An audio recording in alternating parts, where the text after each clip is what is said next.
The European Border and Coast Guard, or Frontex, uses unmarked vehicles to patrol a heavily fenced section of the Greek-Turkish border.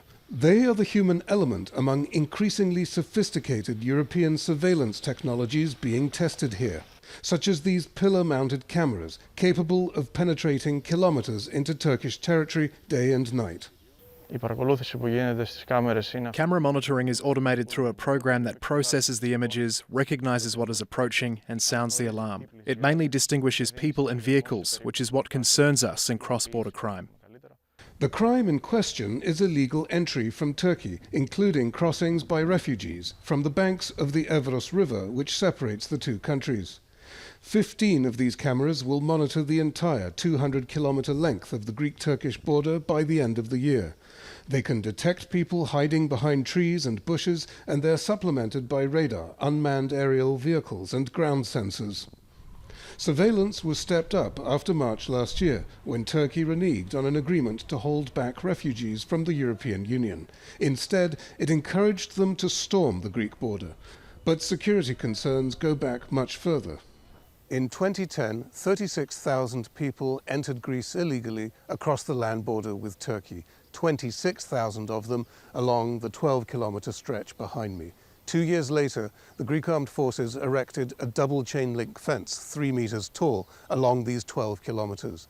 And after last year's events, that fence was reinforced with the 5-meter tall steel palisade you see behind me.